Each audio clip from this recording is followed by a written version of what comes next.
मध्य प्रदेश के एक छोटे से गांव रामपुरा के बाहर एक पुराना रेलवे स्टेशन था, काला स्टेशन। ये स्टेशन पिछले 60 सालों से बंद पड़ा था। कहा जाता था कि हर अमावस्या की रात ठीक 12 बजे इस स्टेशन की तरफ से शादी के ढोल और शहनाई की आवाजें सुनाई देती थी और उसी रात गांव से एक कुंवारी लड़की हमेशा के लिए गायब हो जाती थी। गांव के लोगों ने कई बार इस रहस्य को समझने की कोशिश की, लेकिन जो भी इस रहस्य के करीब गया वो कभी वापस नहीं लौटा। आज फिर वही रात थी, काली अमावस्या की रात। पूरा गांव डर से सहमा हुआ था। गांव के लोग अपनी बेटियों को घर के अंदर बैठाकर दरवाजे बंद कर चुके थे। कहीं भी कोई बाहर निकलने की हिम्मत नहीं कर रहा था। लेकिन गांव के चौपाल पर बैठे धीरज काका, हरी और विक्रम आपस में बातें कर रहे थे। काका, आज फिर अमावस्या आ गई है। आज फिर वो भूतिया बारात आएगी क्या?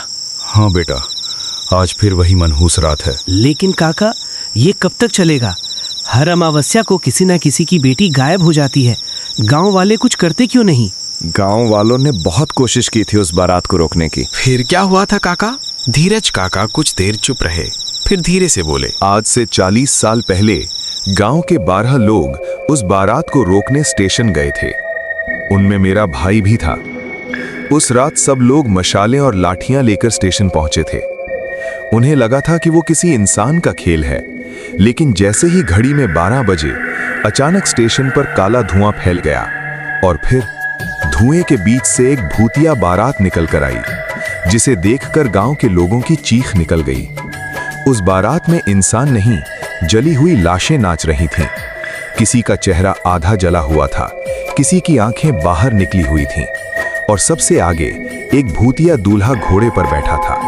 उसकी आंखें पूरी तरह काली थीं और चेहरे पर खून से भरी मुस्कान थी। उस रात मेरे भाई ने उस दूल्हे को रोकने की कोशिश की थी, लेकिन अचानक वो दूल्हा हवा में उड़कर उसके सामने आ गया और अगले ही पल मेरा भाई धुएं में गायब हो गया।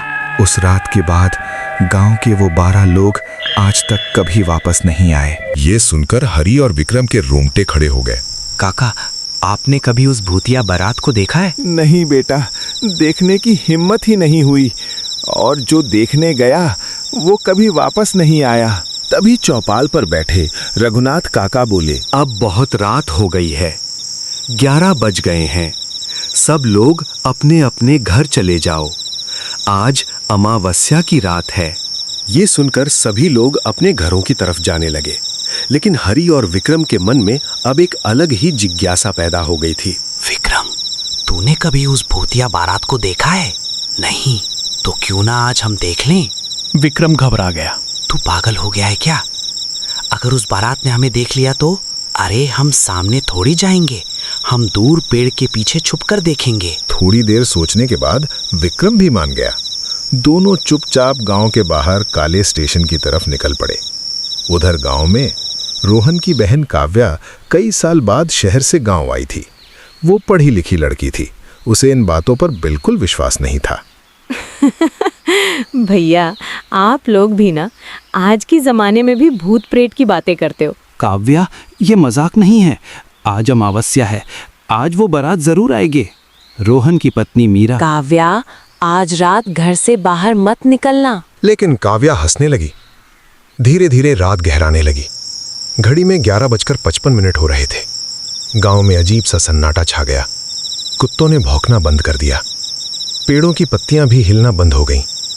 ऐसा लग रहा था जैसे पूरा गांव सांस रोके बैठा हो। उधर हरी और विक्रम स्टेशन के पास एक पुराने बरगद के पेड़ के पीछे छुपे हुए थे। भाई, मुझे अच्छा नहीं लग रहा, चल वापस चलते हैं। तभी ढोल, नगाड़ों और शहनाई की आवाज आने लगी। पहले धीरे, फिर तेज और फिर बहुत तेज। हरी, वो आ रही है।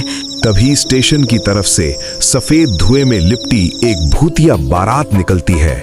उस बारात में कुछ लोगों के चेहरे जले हुए थे, कुछ के शरीर अध जले थे।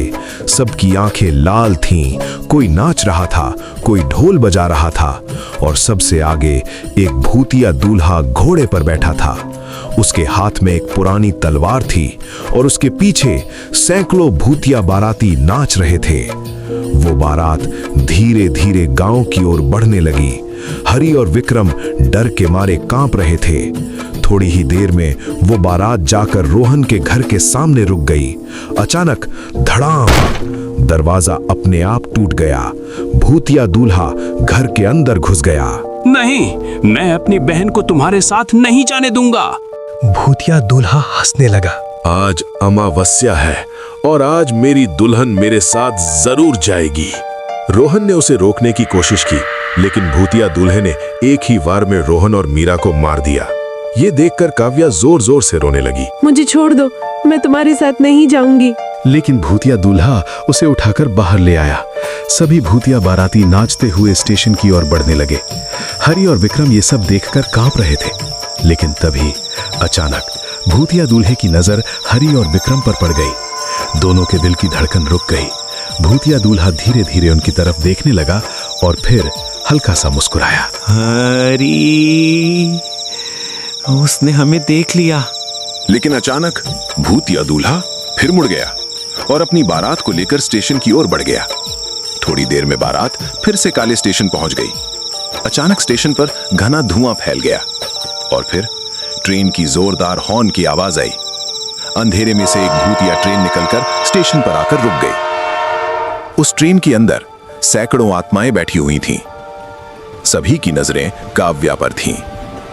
भूतिया दूल्हा काव्या को खींचकर ट्रेन में ले गया। जैसे ही काव्या ट्रेन में बैठी, ट्रेन धीरे धीरे चलने लगी और फिर कुछ ही सेकंड में वो ट्रेन काले धुएं में बदलकर गायब हो गई। अगली सुबह गांव वालों को रोहन का घर खाली मिला। रोहन, मीरा और काव्या तीनों गायब थे। लेकिन सबसे डरावनी बात यह थी, हरि और विक्रम भी उस सुबह गांव में नहीं मिले। और तभी धीरज काका धीरे से बोले, लगता है उस रात भूतिया बारात 4 लोगों को ले गई।